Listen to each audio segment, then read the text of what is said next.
Lagi main air. Oh, tadi di situ main air semuanya? Iya. Waduh, nggak belajar? Belajar udah tadi. Udah kelar ya? Oke. Halo, tos dulu dong, tos dulu dong. Tos dulu dong. Iya, keren. Mantap, mantap.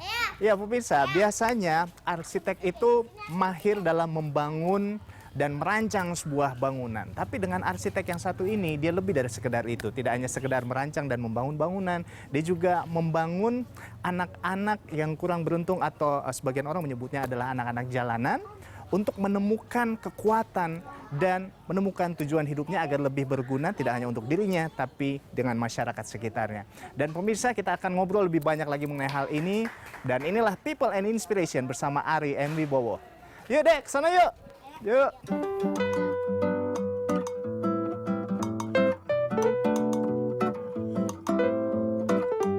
Apapun latar belakang seorang anak, di dalam benaknya ada mimpi yang tak berbatas. Tentunya tentang hal-hal yang menyenangkan layaknya yang anak-anak pikirkan. Ini yang menggugah seorang Ari M. Wibowo untuk menyalurkan mimpi anak-anak yang tidak cukup beruntung secara ekonomi menjadi sesuatu yang kelak akan berguna bagi mereka maupun masyarakat di sekitarnya. Bekerja sama dengan Yayasan Kampus Diakona Modern, Ari membangun rumah kreatif, sebuah lembaga yang memberi ruang pada anak-anak jalanan maupun terlantar untuk tetap terus bermimpi dan memperoleh kehidupan yang lebih baik dengan menghasilkan karya seni. Dan di rumah kreatif tersebut, mimpi-mimpi mereka pun tetap terus terjaga.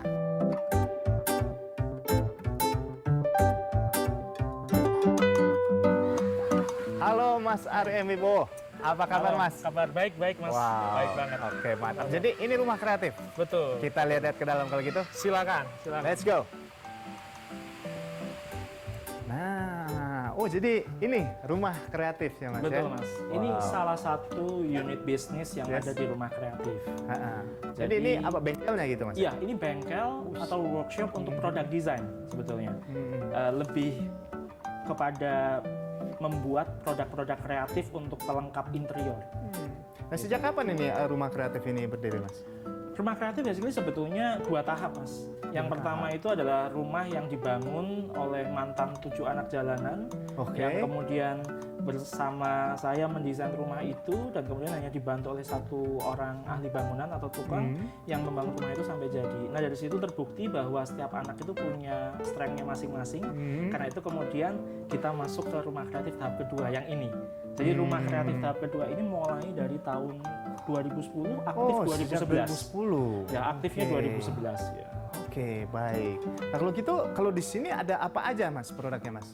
Kalau di workshop ini sebenarnya kalau untuk secara rumah kreatif produknya itu unit bisnisnya itu ada produk design, Yes. lalu yang kedua adalah fine art di atas, kemudian ada juga unit jahit fashion sebetulnya, tapi lebih kepada bukan baju tapi lebih kepada boneka, terus clutch segala macam seperti itu. Terus ada satu lagi sebenarnya steelwork sama kayu. Empat unit bisnis tadi sebetulnya menggambarkan bahwa fokus dari rumah kreatif itu sebetulnya adalah menghasilkan produk-produk yang masuk kategori applied art. Oke. Jadi Fungsional karya gitu seni ya? tapi fungsional. Oke. Nah, di kalau di unit sini- ini sebetulnya kita bekerja sama dengan ada desainer dari Belanda. Ya, lalu keluar dengan sebuah merek produk yang namanya Everest. Ya, jadi ini jadi- water jar. Ini bisa untuk lampu, Lampu. bisa dikasih fitting di sini, kemudian bisa digantung. Ya, lalu kalau ini biasanya kalau kita sering lihat di resto-resto biasanya ini untuk gelas lilin ya, untuk taruh lilin.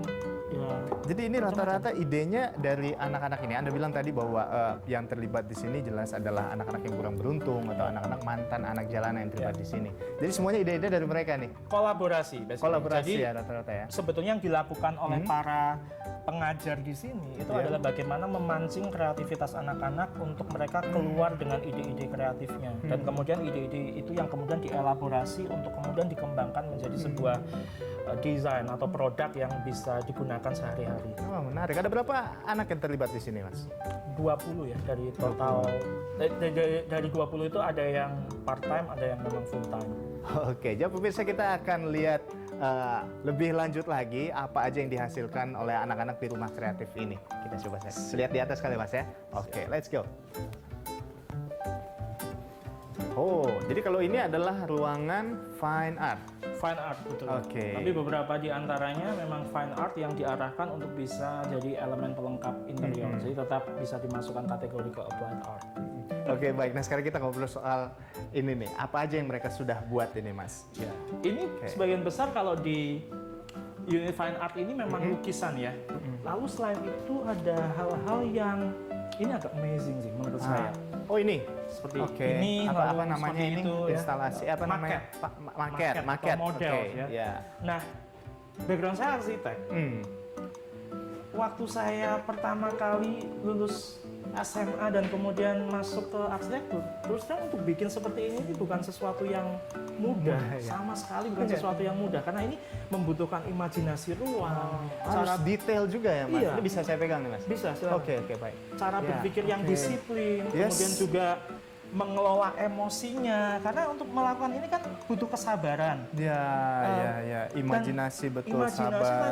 Imajinasi juga membutuhkan visi. Hmm. Karena dia harus membayangkan nanti Visualnya seperti apa? Visualnya seperti apa. Oke. Dan buat anak yang nggak pernah sekolah formal, boro-boro kuliah arsitektur, sekolah formal aja enggak gitu. Ini menurut saya sesuatu yang sangat Tapi luar bisa biasa. membuat Bisa seperti membuat ini ya? seperti itu. Wow. Terus ada apa lagi nih, Mas? Ya, Yang selain itu, amazing. Selain itu, nah ini juga Nah. sesuatu yang Ya. luar biasa. Kalau dulu kan ada pepatah nih, Ya.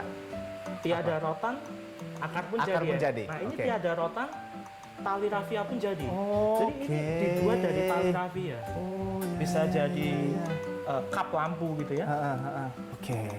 Nah karena prinsip kreativitas kan gitu ya, Mas. Oh ya.